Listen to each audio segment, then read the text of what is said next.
So I have Mike James with me, the director of Gelt Gladiator. So we're just going to have a bit of a chit chat and a catch up. Morning, Adam. Morning, how are you? Very well, thank you. Good. So, Mike, reflecting on Gelt Gladiator, 10 years of Gelt Gladiator, how does it feel reaching this final chapter? It just felt like the right time. It's been a lot of work to build it up over the 10 years. 30,000 people have taken part. I'm very proud of that, including over 15,000 children who have built confidence and pushed their boundaries. But it just feels like now is the right time. I've got an awful lot of other things going on in my life. Yeah. And I want to just see what the next chapter holds for me. So what inspired you to start Gelt Gladiator? Let's go right back to the start. What inspired you to start it? I worked at the Sand Centre as my background, and I organised the Great Cumbrian Run. Okay. So then in 2009 I left there and set up my own event management company, which was mainly road running events. So I did the English Half Marathon I created down in Warrington, and the Edinburgh Half Marathon I organised that. And then I got a job in 2013 working as the event operations manager for the cycling and marathon at the Commonwealth Games in Glasgow. Oh, class. Yeah, it was a cracking event. And once that finished in 2014, I was thinking, what's the next stage? And at that stage, from my research, mud running was becoming quite popular. So I thought, right, why not try a mud run? And Gelt Woods and the Gelt Woods surrounding areas was a place where I heard of a lot of people that a lot of people would train there, a lot of people would run through the woods, and I thought, how about Gelt? And then I thought Gladiator, and that was the reason why I came up with the GG. The branding's been GG from the start, and we started around Gelt Woods surrounding areas, and that's when Gelt Gladiator was born in back end of 2014, and launched it in 2015. We did our first mud run. So it's nice that you've kept it in Cumbria, because it's obviously been such a huge event for Cumbria, and it's kind of put Cumbria on the map as well. So over them last 10 years, how has it evolved from the start?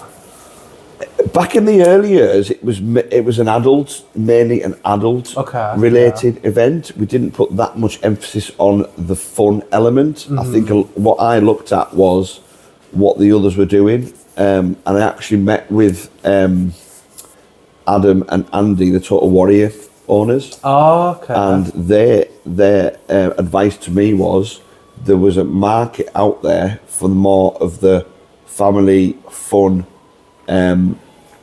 bringing in people that don't usually do this kind of event, beginners kind of thing. And then we pushed more on that theme, and it seemed to expand once we worked that out. Yeah. And that's the reason why there's 15,000 children doing it, and there's more children than adults do ours now. And it fits right that it is a family fun event. Obviously you've been there yourself. Yeah. You've seen it yourself, because and you understand all that. Again, I know it started as adults only, but you could say it's kind of like brought families together, because it's given them something to do together, and I think it's such a great feeling that you can do it with your family. But it's kind of ventured into like even businesses taking part, and I think has that been a huge part of it in maybe say the last 5 or so years? Most definitely.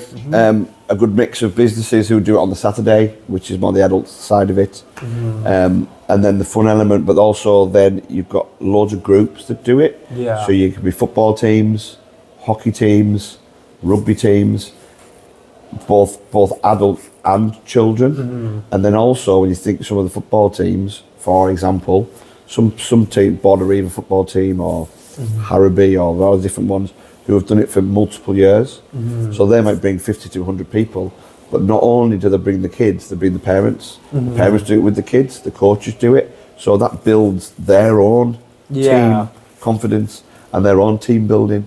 So we offer that platform. And I think it's good because like I work in this business, we're all in so many separate departments, but it was so nice that for one day we were kind of like all together.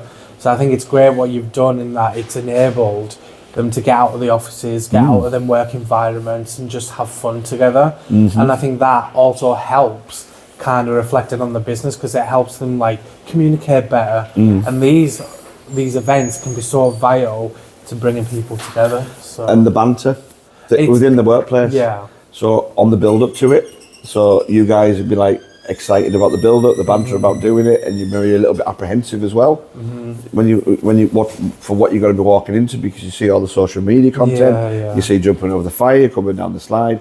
What's it actually going to be? I admit I was terrified the first time before even thinking, oh my god, we're going to be doing it. Yeah. I was like, being a bigger lad, there's no way I'm going to make it around all them courses. Yeah. But I did it in the end. Exactly. It was a bit of a struggle, I'm not going to lie. Yeah. But we got there in the end. And again, I think it's stepping out of your comfort zone as well. It can't be easy doing it. It's not an easy course. Exactly. But I think it's nice to see people giving it a go. And the way we promote it, that there's no time limit.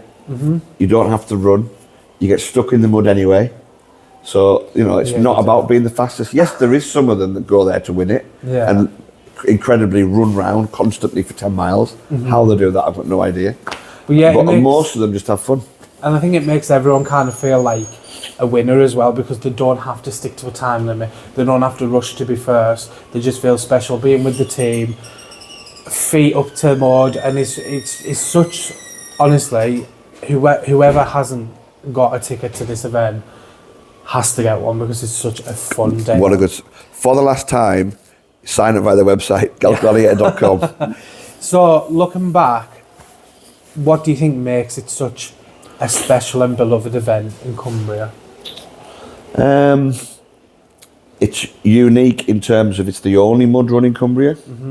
It's actually the biggest mass participation sporting event in Cumbria. These numbers aren't reflected anywhere else apart from festivals. There's no sport in events type mud runs, or even the marathons. Nothing's as big as what Gelt Gladiator has become. Yeah, definitely. So I can imagine it takes quite a lot to run these type of events. What's something to someone who isn't part of the event, they don't realise what it takes to build up an event like that? A month to build it. We have a really good landowner in Dan Russell, but he lets us leave some of the obstacles up, but there's an awful lot of building, all the directional element to it, a lot of digging. You got to dig all the trenches out, build all the slides up, and all the various different obstacles. So a month to build it, but it's a 12-month process in terms of the marketing and promotion of it.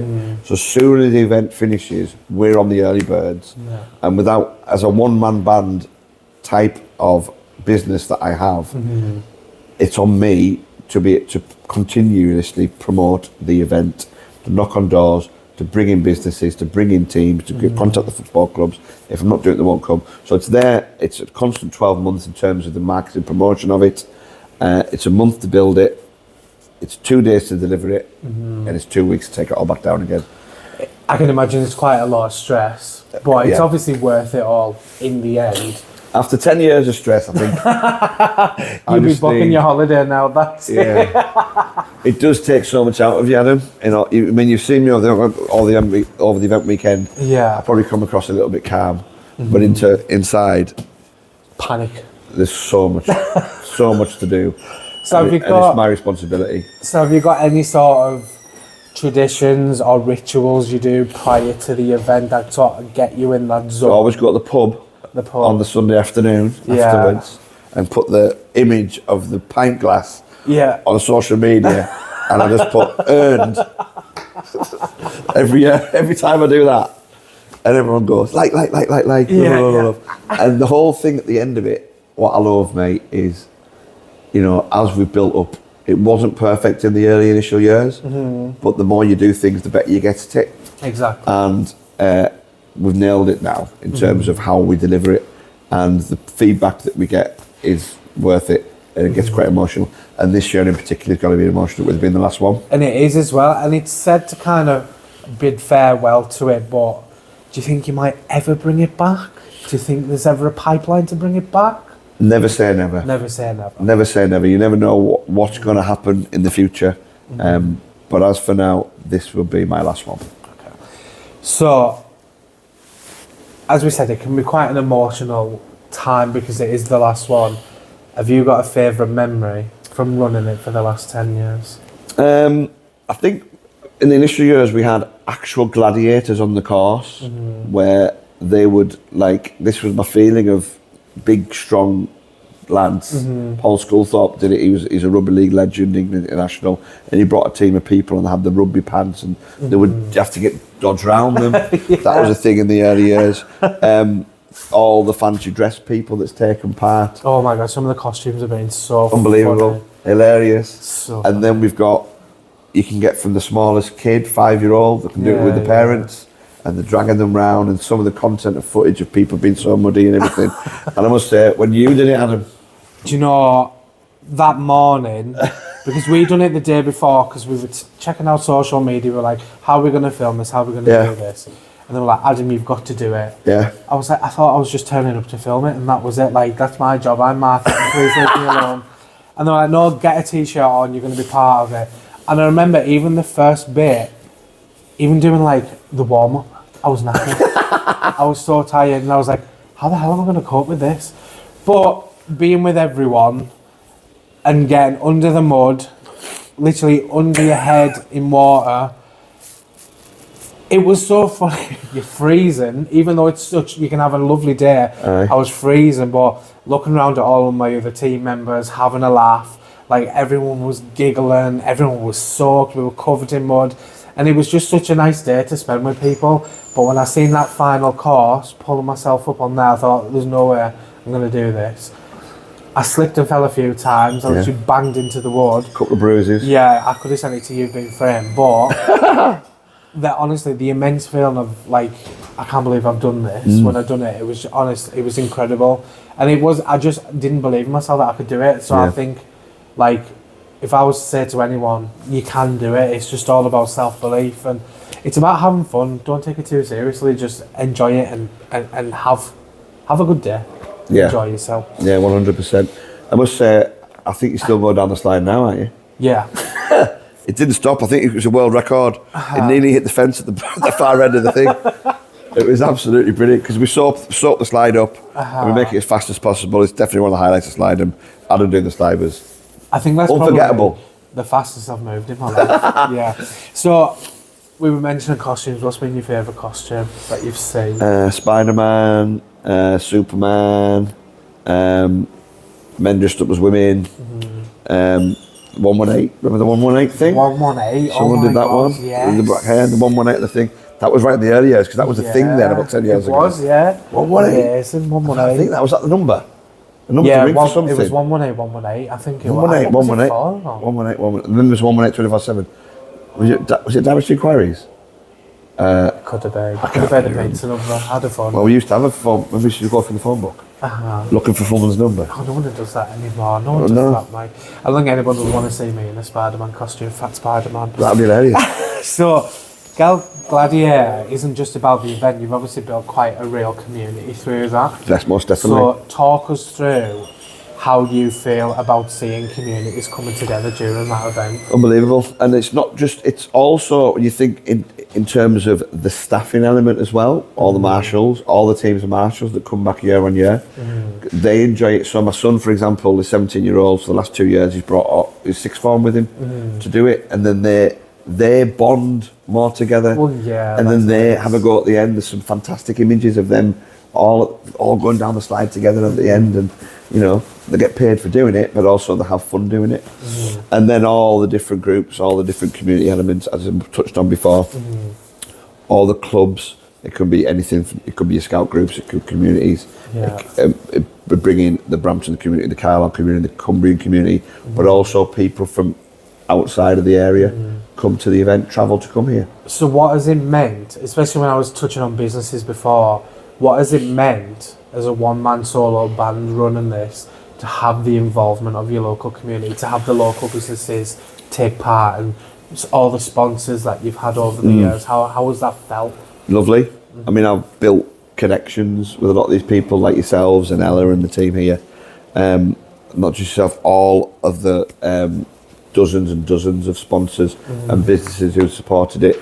I mean, I'm friendly with everybody, and they've got to know me as a person, I've got to know them as a person, and I've loved staging it and loved giving people that opportunity to do the event.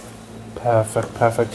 So what's it been like because obviously we mentioned it's not just you on the day. I suppose you've got a lot of volunteers, you've got a lot of marshals. How has it been sort of integrating them into the event? Like obviously we've got to have ambulances on site and things like that. How is it going through all the logistics of that? There's probably about 100-page event plan that I put together. So there's a 100-page event safety plan that gets sent through to the event notification group of the council, and then they set up a safety advisory group, and within that group all the different authorities are there.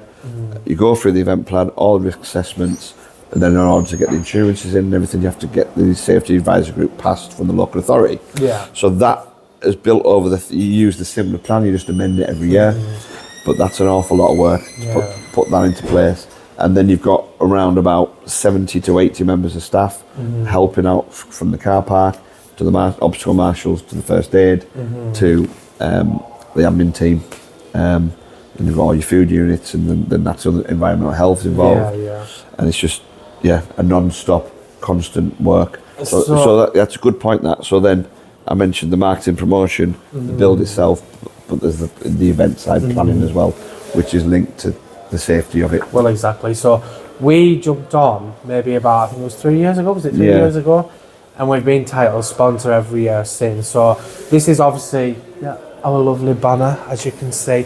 And as well, if you keep checking that, I'm looking at my cards, this is hard. This is really, really hard. And you understand that I'm not good at this, I'm trying my best. You're doing really well. Do you think I'm doing really well? Unbelievably well. Should I message the BBC and ask for a new job there instead? You get a job there, no problem. You heard it here. Honestly, I'm good at my job. It's absolutely perfect, mate. So again, we only do take one. We only even do. I said to that. I probably will have to sit and edit this. Me going like this every 5 seconds. No, I don't think it needs editing at all. You haven't. So, boom. All jokes aside, we know it can be such a stressful environment trying to set it up, but it's obviously so worth it to see people enjoying it and smiling. Now, this is the last one. Not to get emotional, but what advice would you give to someone who hasn't got the tickets yet, who hasn't signed up yet? What advice would you give to them, and how would you not sell it to them, because it's not about selling it, it's about how would you want to invite them? Selling. Go on then. It's the emotion of it, it's the sense of achievement. If you've not done an event like this before, you have to have a go at least once. As I mentioned, go to the website, build your team. You have to feel what that feeling is like when you do it. I've had people coming over the line like crying with emotion of achievement, giving me big cuddles, not letting go, putting their mud on me. I'm always filthy at the end of it anyway, because I've helped people, I'm all over the course helping people around. But you just have to do it, and ask anyone that has done it and they'll tell you the reasons why. I mean, I think I actually cried when I finished it, but I think my partner cried when I got home, and there was just mud everywhere. So it's in every orifice, isn't it? Yes, and if you are going to do it, when you get home, take your trainers off straight away. Don't trail mud into your house, and be respectful of who you live with. And you might need 3 to 4 showers. Yeah, 3 to... No, I was pulling grass out of an area that I don't want to say on camera, maybe a week after. Good lad. So, have you got any farewell words for all the people who have been involved? To all the companies and the businesses who have sponsored just like us? What words do you have you can say direct to camera? Just thank you to everybody who supported my event over the 10 years. It's been a blast. Things move on in life. It's time for me to do some other things. Thank you, and see you all June the 21st, June the 22nd for the final Telfords Gelt Gladiator. Can we expect a farewell party? Are we going for farewell drinks? I think so. You can organise that. I can organise that. That's more your thing. I'm out of here because I'm not doing that. See you later, mate. Let's go for a drink now. Come on. Yes. See you guys later. Bye.